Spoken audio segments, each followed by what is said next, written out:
4 5 6 7 بچے پیدا نہ ہو تو ساس سسر نندے جٹھانیاں درانیاں تانے دے دے کے اس بیچاری کو مار دیں گی کہ یہ ہے ہی ایسی. کوئی اور ہوتی تو ہو سکتا ہے ہو جاتا کوئی بچہ بچی، تو یہ ہے ہی ایسی. تو آپ ذرا بتائیں آپ بول کے کہ وہ بچے اس نے دینے ہیں یا اللہ نے دینے. تو ہمارے یہ معاشرتی رویوں میں اتنی سختی کیوں؟ تب تک برادری کو سکون نہیں آتا جب تک اس بیچاری کی طلاق نہ دلوا. جو بندے ان چیزوں کا حصہ بنتے ہیں کسی کا گھر اجاڑنے میں اور اس بات میں فوکس کرتے ہیں بچے نہیں ہوئی تو طلاق دے دے، وہ قیامت کے دن رب کو کس طرح مطمئن کریں گے جب رب پوچھے گا کہ بچے اس نے دے دے یا میں نے دے. وہ لوگ رب کو مطمئن کر پائیں گے؟ بات عرض کرنے کا مطلب یہ ہے وہ رستہ نہیں اپنانا چاہیے کہ طلاقیں ہو جائیں. دعا کرے اللہ کی بارگاہ. تو حضرت زکریا علیہ السلام عمر کے آخری حصے میں بیوی بھی 5 مگر اس کی ذات پہ اعتماد ختم نہیں ہوا. عرض کیا مولا اگر تو بے موسم پھل مریم کو دے سکتا ہے تو اس عمر کے اندر مجھے بیٹا نہیں دے سکتا. اللہ پاک نے پھر ان کو یحییٰ علیہ السلام کی دولت کے ساتھ مالا مال کر دیا. یہ حضرت زکریا علیہ السلام کی دعا ہے. اسی طرح پھر اور بھی بے شمار نبیوں کی دعائیں ہیں، لیکن وقت کے اندر رہتے ہوئے بات کرنا چاہتا ہوں، تھوڑا مختصر کرتے.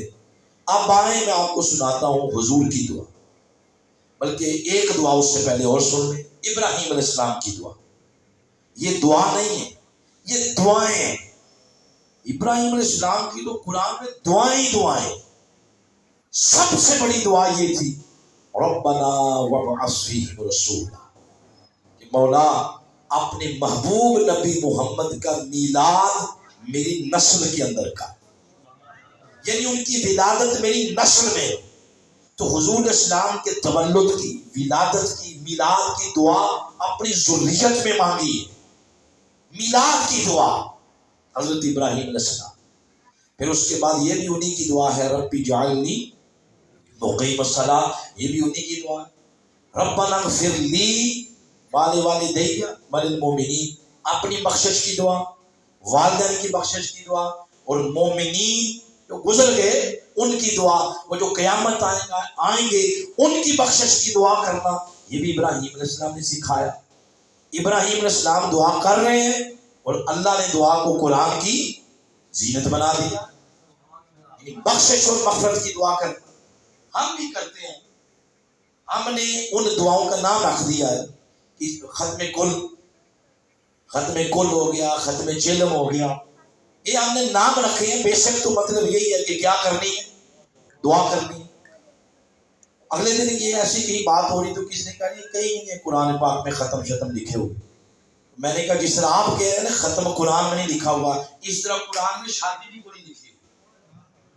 اس نے کہا شادی ہے، میں نے بتایا کہاں. جب اس نے کہا نکاح کا ذکر تھا، میں نے کہا آپ آئے نا آپ اصل بات میں. تو ہم نے نام رکھ دیا ہے نکاح کا شادی، تو دعائے مغفرت کا نام رکھ دیا ختم کل.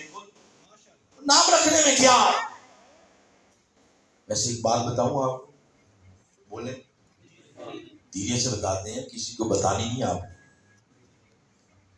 جو ختم کل نہیں مانتے تھے وہ بھی کل اعلان کر رہے تھے کہ جمعرات کو ختم کل ہے. کل اعلان کر رہے تھے. اس کا مطلب ہے اپنا جائے اپنا مرے تو ختم کل، بیگانیاں نے مرے تو فتوے لالا کی کسر نہیں چلے. اس سے پتہ کیا چلا، میں پورے اعتماد سے بات کر رہا ہوں، سچا مسلک اہل سنت، سچا مسلک یہی مسلک اہل سنت. جو نہیں مانتے تھے وہ بھی کل اعلان کر رہے تھے کہ جمعرات کو ختم کل. خیر ضمن بات آ گئی تو میں نے عرض کر دیا یہ ساری دعائیں میری ابراہیم علیہ السلام. اب آقا کی دعا بھی سن، حضور علیہ السلام کی دعا. مجھے نہیں پتا حضور کی دعا سن کر آپ سبحان اللہ کہیں گے یا نہیں، یہ مجھے نہیں پتا. کیونکہ ہمارے ہاں جو بڑی چیزیں ہیں ہم پیسے کو بڑا سمجھتے ہیں.